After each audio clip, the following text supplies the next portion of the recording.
তো 100 মনীষীর জীবনী লেখে তিনি সারা বিশ্বে তোলপাড় ফেলে দিয়েছিলেন।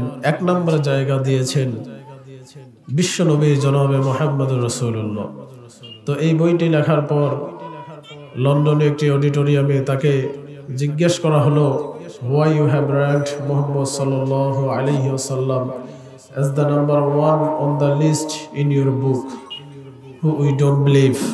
আপনি কেন মুহাম্মদকে 1 নম্বরে জায়গা দিলেন যাকে আমরা বিশ্বাস করি না? তো তিনি খুব সুন্দর উত্তর দিয়েছিলেন একজন বিধর্মী হয়ে। তিনি বলেছিলেন, মুহাম্মদ সাল্লাল্লাহু আলাইহি সাল্লাম stood in the middle of Makkah in the year 611 and said to the people, I am the prophet of Allah. যখন তিনি মক্কার বুকে দাঁড়িয়ে বলেছিলেন, আমি আল্লাহর পক্ষ থেকে একজন নবী, only 4 people believed in him, মাত্র 4 জন মানুষ তাকে বিশ্বাস করেছিল।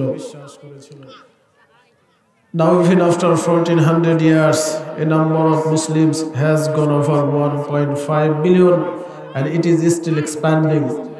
তিনি বললেন, আজকে 1400 বছর পার হয়ে গেল আর মুসলমানদের সংখ্যা দাঁড়িয়েছে 150 কোটিরও বেশি। সুবহানাল্লাহ।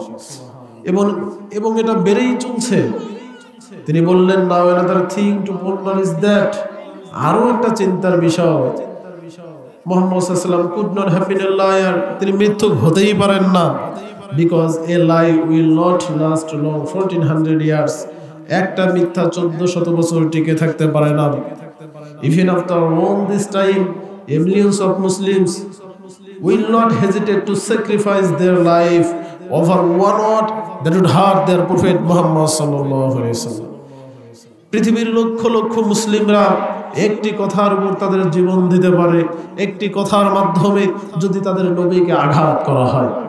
তিনি জিজ্ঞেস করলেন, is there even one Christian who willing to sacrifice his life for Jesus? এখানে কি একজন খ্রিস্টান আছো যে যিশুর জন্য জীবন দিতে পারো? কেউ কথা বলতে পারলেন না।